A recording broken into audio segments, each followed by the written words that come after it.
focused well enough. Can you see? Okay, everybody. Welcome to installation number 1 of the making of my wedding gown.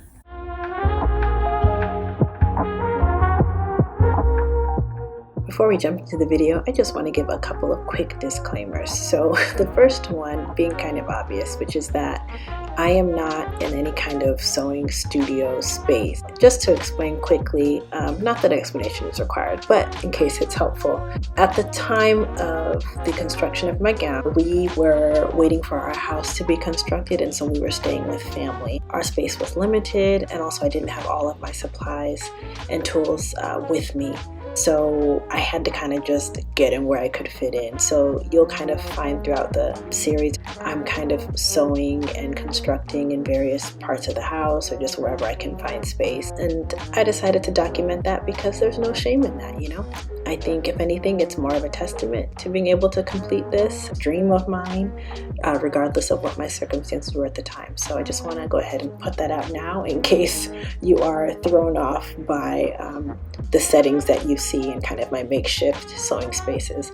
The second disclaimer is that while I might be talking through and explaining through some of what I'm doing, it's not meant to be a tutorial. I recognize that not everybody watching this may be someone who sews or knows how to sew or has a lot of experience with sewing. I'm not by any means, at least at this stage, a teacher or someone who teaches people how to sew. That is a goal of mine at some point, but that's not what this series is meant to be. So if you're watching this, please bear that in mind. If you're watching this hoping to learn how to sew, this is probably not the video for you because it's not quite a beginner's level project.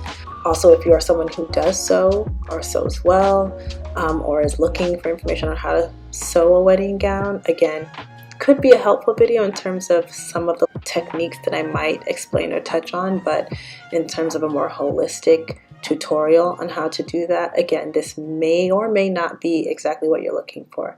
Just want to put that out there as well, but hopefully it's still enjoyable. This was really and truly just for my own memory and just to be able to document this journey and this process so that I can look back on it and then also share it in case there are parts of it that might be helpful to anyone out there. So regardless of what brought you to this video, I'm very glad you're here and I appreciate you watching and I hope you enjoy. I can't believe the time has finally come. Now, you know, disclaimer, full disclosure, I am married. Okay, and my husband, are already married, but we've not had our wedding yet. And it's one of those things, you know, people do it and then plan to do it in the future. Sometimes it happens, sometimes it never gets done. But we were really adamant and promised each other that we were going to do it no matter what. And so now, here we are. By the time, I think, well, it'll be just under a year from now. So we'll be doing our wedding just before our 4-year anniversary, or a few months before our 4-year anniversary anyway. No, okay, sorry, doesn't matter. Point is, we'll be almost 4 years married when we finally have our wedding. So I am officially beginning the process of my wedding gown today. The first thing I'll say is that while yes, I can sew and I'm trained in clothes making, I have only ever attempted to make a wedding gown once, and it was a part of my final project in my fashion design program, and it didn't go well. And so because it didn't go well, that kind of scared me off from bridal wear from that point. I kind of lost my confidence before I could build it in that arena. I feel fully confident in every other area of dressmaking and clothes making, but that one has always kind of been a bit scary for me.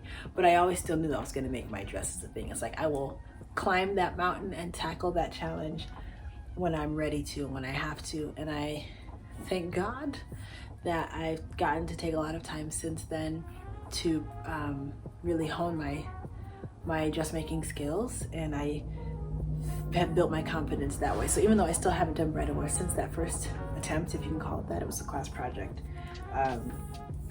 I feel much more confident in what I'm doing now. And I think the difference is that then I was looking at it as like, oh, this is bridal wear. So even though I was using the same dressmaking concepts and techniques, the idea of it, like thinking of it that way, I think kind of messed me up a bit. I don't know how to explain it.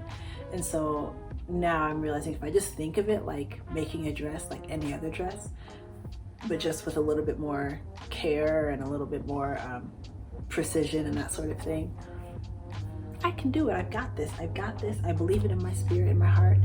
And if I don't have it, well, I'm starting early enough that I will have time to find an alternative if this doesn't work out. Sorry, I'm using my phone to record because the memory card of the camera is full. And this, I'm just gonna reduce this light. I feel like this is way too bright. Okay, that's better, I think, I hope. Looks better here. So anyway, memory card is just about full. So until I get a new one that I can use just for this journey, I'm gonna use my phone. Hope that's okay. Hope the quality's okay. They promised it would be. That's what they tell you with these iPhones, right? So anyway, I have my iPad here. This has my dress design, which I'm not going to show quite yet because the first people who are going to have eyes on this, after me anyway, will be my mom and sisters. I want to share that experience with them first before anyone else can see it. My husband will not see it until the day of. That is the agreement. And so my mom and my sisters and my sister-in-law will see it. And then after I've done that with them, then I will potentially show it here. I probably will, because this isn't gonna go up anyway until after the wedding celebration. So yeah, I'll share that here after I've shared it with them.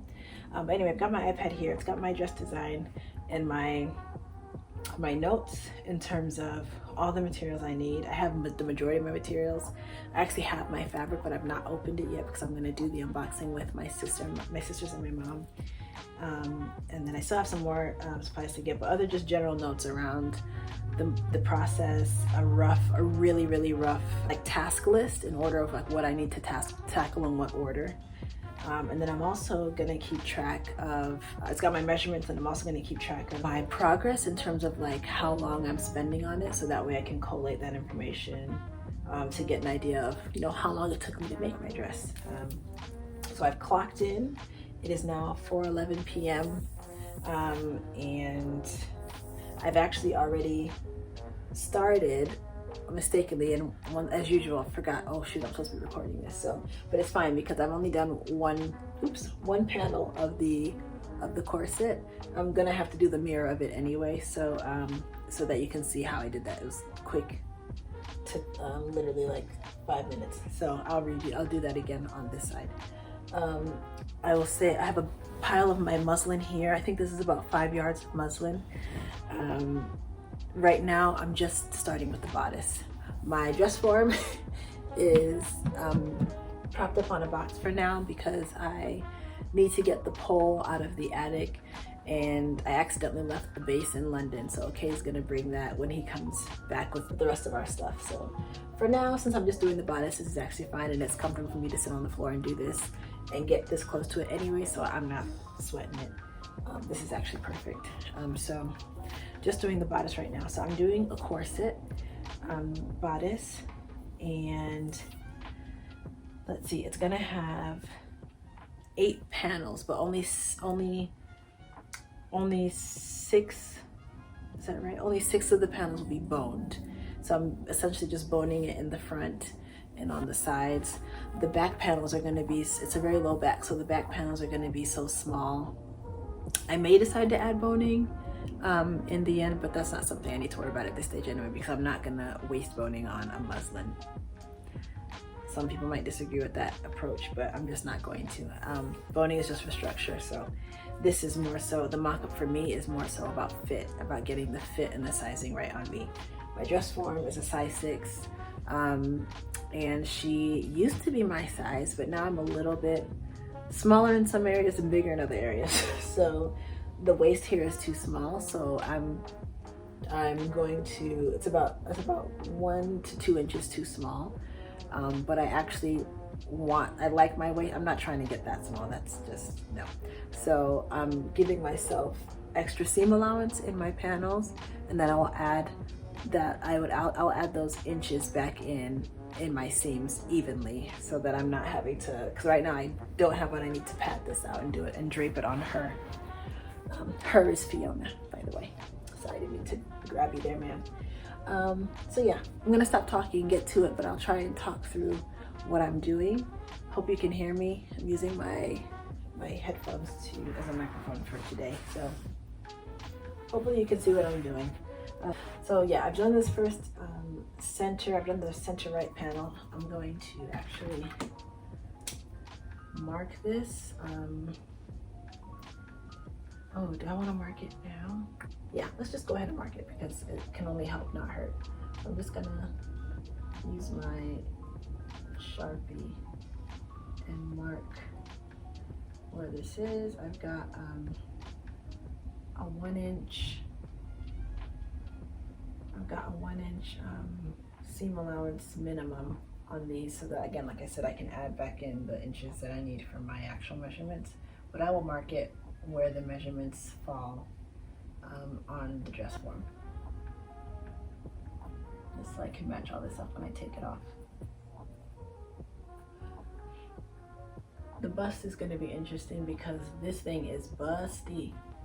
This one is the bust is at about 34 1/4, and my bust is, I'm a 32, so still trying to decide what I want to do. Obviously I would like to look, you know, reasonably busty, but I don't want to look like I'm all padding and no actual flesh. So I'm not going to do the 34 inch bust for obvious reasons, but I'm going to have to figure out how to, yeah, anyway, this is going to be interesting, so just hang in with me. I'm just measuring the under bust real quick because I actually forgot to do that before. I need to know basically if this under bust area is going to be too wide and if I need to take in some seam allowance. Sorry for that interruption. Okay, so right, so we've got that first little piece. Where did I rip that from? This is just a whole mess. Please forgive me. This is my first time sewing like this in a little while, so this is gonna be largely a struggle at the start of this journey, but I'm gonna find my groove eventually as time goes on, so please bear with me. I've got kettle corn and ginger beer, non-alcoholic. Not that that would matter, because the next time it might be.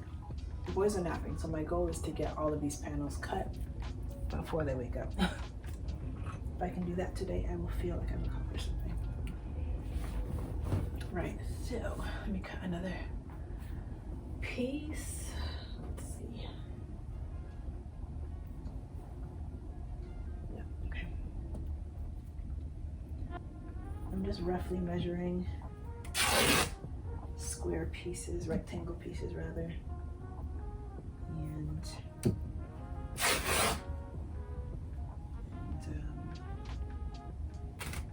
there we go. Right, so I was supposed to mark this. This is my center front.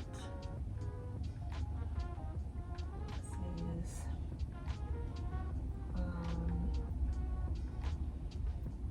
I'll call this the front right panel. So I remember I have my waist down here. Okay, cool. Okie dokie. Right, so this, I can get in here. You guys can see what I'm doing, probably not very well, sorry. This is my first time ever filming a draping process, so I realize it's gonna be a while before I figure out how to do this in a way that you can actually see what I'm doing. Maybe should I zoom in? Let me try that. Okay, hopefully that's better. Don't mind that. Just here to keep me company. Hopefully that's better. I moved it up. I tried to zoom. I didn't realize there are literally only 2 zoom options for recording on this phone. That's a bit silly if you ask me, but hopefully that's better. I'm gonna try my best to you know,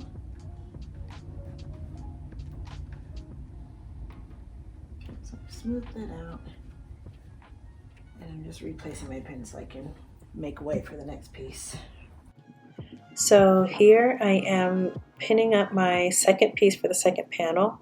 I'm making sure to pin it right up against the seam line on the first panel, my center panel, and then also right on the side seam on the opposite side.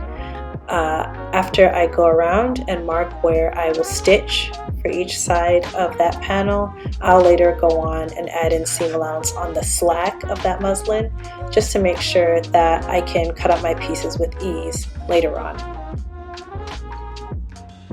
So far so good. Let me tell you something, I love draping, and I love pattern drafting. It's really satisfying, but there's something about draping that is like, it's like a brain-gasm for me. Like I literally even get, like, my brain gets tingly watching other people. That's how I know this is passion, because I can literally watch videos of people sewing, constructing, draping, whatever, and I just like,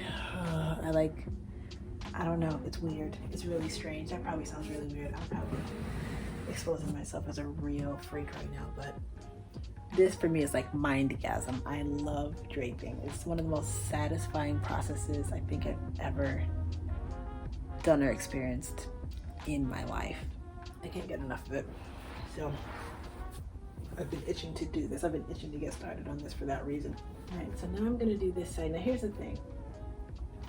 I'm gonna do this side because I didn't show this part. Technically speaking, I don't have to do that. It's kind of a dupe of my work, because since it's mirror image, I could in theory actually just use these as patterns to cut new pieces, exact pieces. I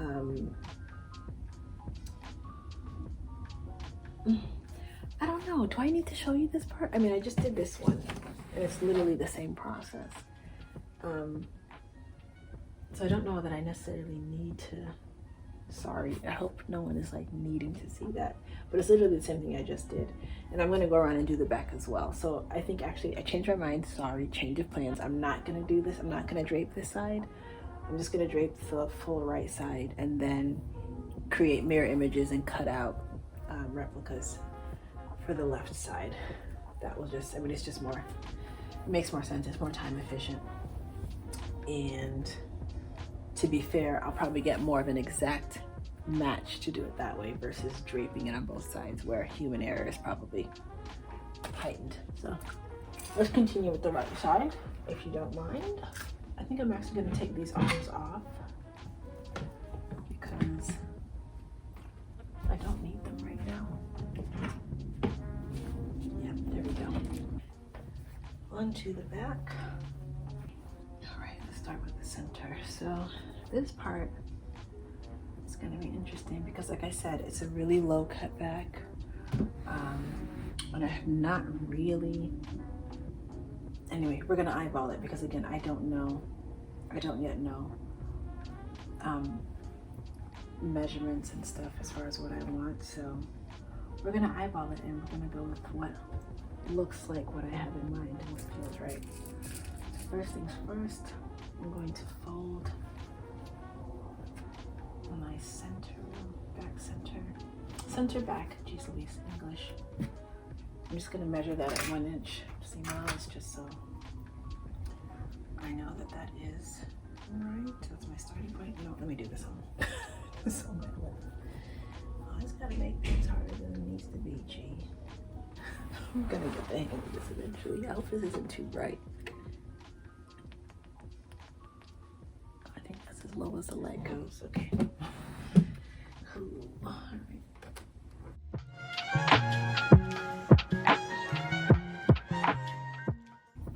All right, so what I'm gonna do, I'm gonna go ahead and before I mark that up at all, I'm gonna go ahead and move on to the next panel and place that so that way I can figure out the angle I want. Sorry, so I can figure out the angle that I want in terms of the dip. So let me go ahead and get this one cut as well. Right, so with this cut piece, I'm working now on my back right side panel. First order of business is just to make sure it's as smooth and flat as I can get it. Once again, I'm pinning it up right up against that right side seam and marking it. And then also marking my waist seam on that piece, labeling of course as I go along just to make matching up pieces easier later. But this way, by kind of marking my peak, I can figure out the angle and the curve of the dip that I want to create going to the center back.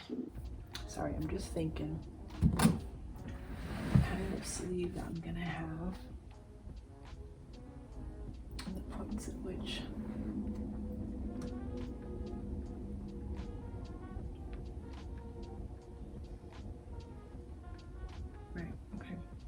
let me process out loud. So for the design, I'm gonna need boning, an 8-inch boning on the side back.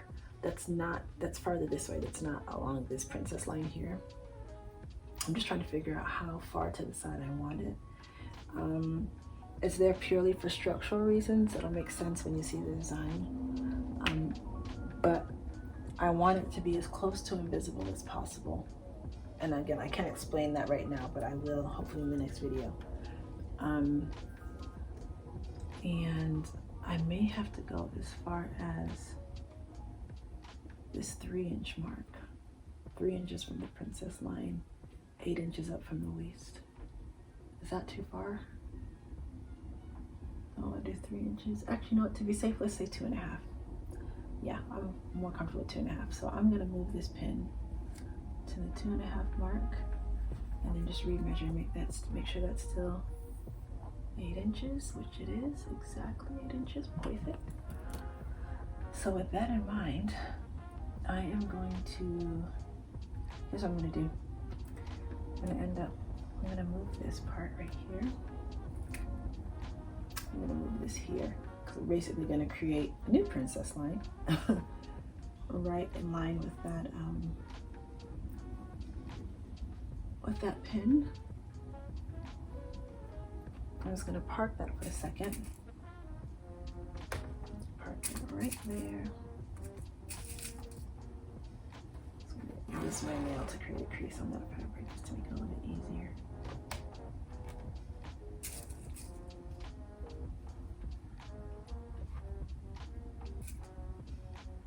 Okay. Great. And then I'm gonna cut another panel of fabric that's longer, and that's what I needed to do.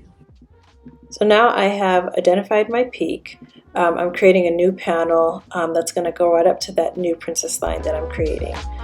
From that point, that is where I'm going to kind of start the drop off that will dip down into my low back situation. So I'm just pinning that panel in now and getting ready to mark it so that I know where I'm moving from beyond that point in terms of creating the dip.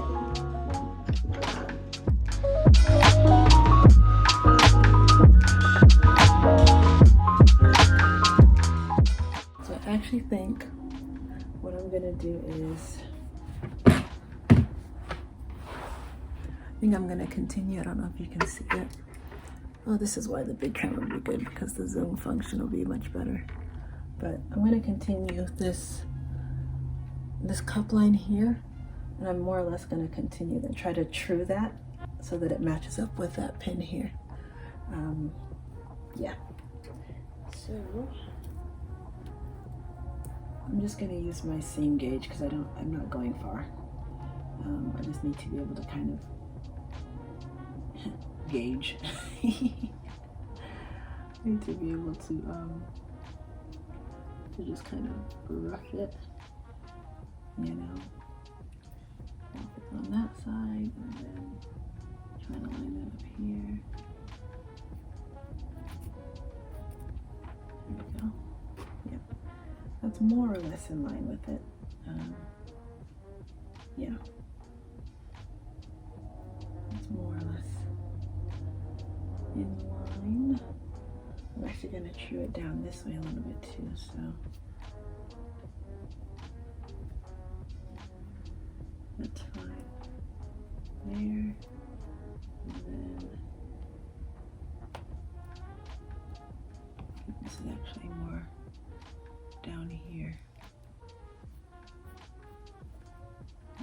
go, that's right. So we can scrub that. So that's the line we're going to use here instead. Cool. Make sure that is a bit more clean. Cool. Okay. I'm just going to remark this a little bit.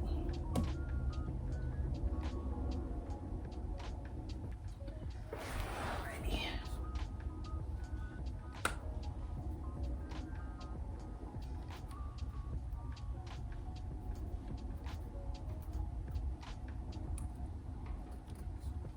Okay. Cool. So now our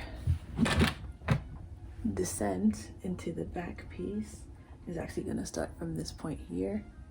I'm not sure yet how far down I want it to get to the natural waist. I basically want it to get to the natural waist, I think, and then do my zip down from there.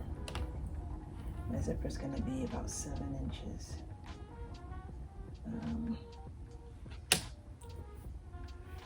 I want her all the way down, okay? This drop is actually gonna start from down here somewhere. It's gonna be a vertical drop first and then come down, kind of like a roller coaster. Roller coaster. Oh no. Let me reset these pins to their new home. Go.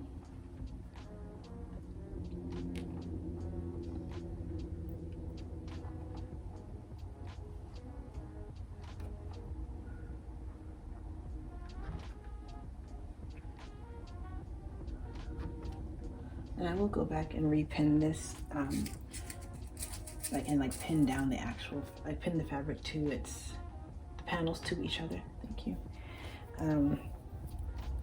So that I can take it off. Right, so this is our new thingamajiggy here. We're gonna trim that all off anyway. That's all extra fabric. And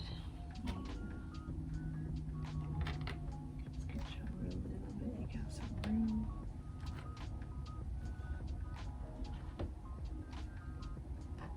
Right, okay.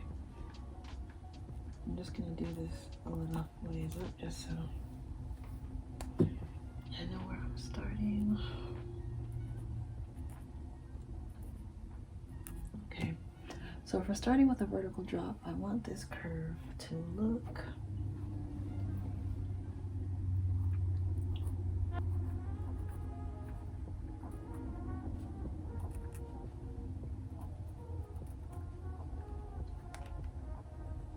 right as natural as possible, or as like smooth as possible. This is going to be interesting. I'm gonna first, just so I can see over clearly, I'm gonna trim this down a bit.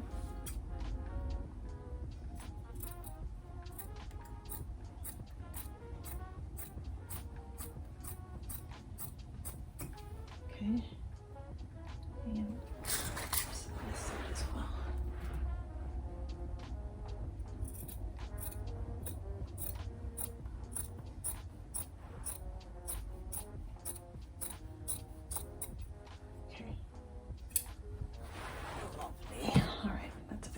See, and then similar to what I did at this point, I'm going to try and true this a little bit. I don't know where my French curve is, so we're going to do a series of straight lines and try to eyeball this curve. Actually, no, we're going to eyeball this curve because we can. Because we can. If I wanted to start this, say from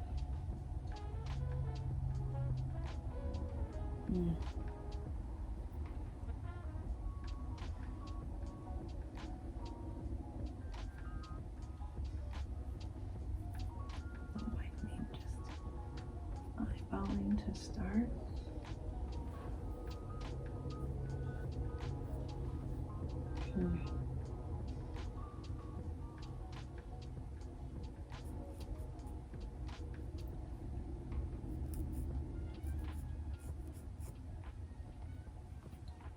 That's not bad, you know. Now, as I finish trimming this, I'm bearing in mind that once I fit this to my actual body size, I'm gonna have to retrue this curve in order to make sure that it stays smooth. The most that I would change at this stage is to cut this in even further.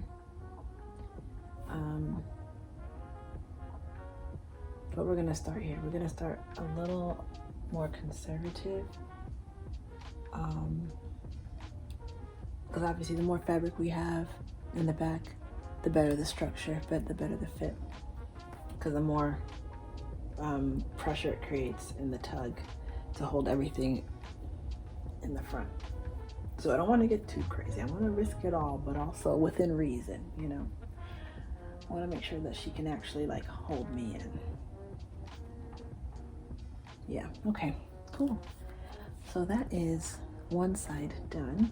I'm just gonna spin her around a little bit so you can see. And then I'm gonna start, I need to start taking her off and trimming it down so that I can get ready to, where's the camera? Sorry, so that I can get ready to cut out the pieces for the left side mirror.